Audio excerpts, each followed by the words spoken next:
في كامل هيئته الكهنوتية وضع البابا شنودة الثالث يوم وفاته في مثل هذا اليوم منذ عامين على كرسي القديس ماري مرقس في الكاتدرائية المرقسية بالعباسية. على مدار 3 أيام أتيحت الفرصة أمام أكبر عدد من الأقباط لإلقاء نظرة الوداع على جثمان بطريرك الكنيسة البابا 17 بعد 100 من تاريخ بابوات الكنيسة الأرثوذكسية، والذي امتدت ولايته ل4 عقود في سيرة امتدت عبر الوطن كله وخارج مصر. هو نظير جيد روفائيل من مواليد محافظة أسيوط عام 23، حصل على ليسانس في آداب التاريخ وأصبح عام 62 أسقفاً للتعليم، لتتهيأ بذلك له فرصة هامة لكي يبدأ عملياً في تنفيذ حلمه ومشروعه الرهبان الجامعيين. اختلفت أفكاره ورؤاه دوما عن رؤى غيره، وكانت له نظرة مختلفة في العلاقة التي تربط بين الكنيسة والمجتمع، ليتحول درس الجمعة الخاص به إلى أهم حدث مسيحي أسبوعي.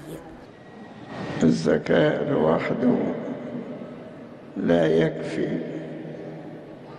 إنما يحتاج الإنسان أيضا إلى الخبرة. عظته الأخيرة التي لم تمنعه حالته الصحية المتدهورة من إلقائها، حتى وإن كانت حول تفاصيل حياتية دقيقة. ما آخر نقطة لسه ما سمعتهاش. ساعده على المضي في تحقيق أهدافه مواهبه المتعددة وقدرته على إطلاق الدعابة والتعامل مع مختلف الشخصيات عن طريق احتوائهم. لم يكن البابا رجل دين فقط، بل شارك في الحياة السياسية، وكان له عدد من المواقف أهمها في عهد السادات، حيث رفض وثيقة السلام مع إسرائيل، وأكد هذا برفضه للذهاب مع السادات إلى إسرائيل عام 77، وآخرها كان بتأييده لثورة 25 من يناير. وظل البابا شنودة رجلا للسلام، حيث سعى طوال حياته إلى إطفاء نار الفتنة الطائفية بين المسلمين والمسيحيين. مصر ليست وطنا نعيش فيه، بل وطن يعيش فينا، كانت المقولة الأبرز للبطريرك الشاعر والكاتب معلم الأجيال كما لقبه الكثيرون، الذي استطاع التحول من مجرد قائد ديني إلى زعيم سياسي ووطني تخطى تأثيره نطاق الوطن وامتد إلى آفاق أخرى. إيمان مدحت، CBC إكسترا.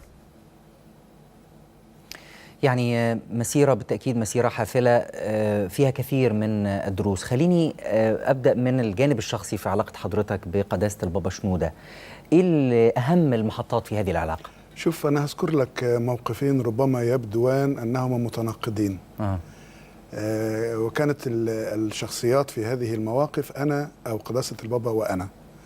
الموقف الأول كان في سنة 62-63 في الحدود دي كده، لأنه هو رسم أسقفا في 30/9/62 أسقفا للتعليم. نعم. ولاحظ أنه دي كانت أول مرة الكنيسة القبطية الأرثوذكسية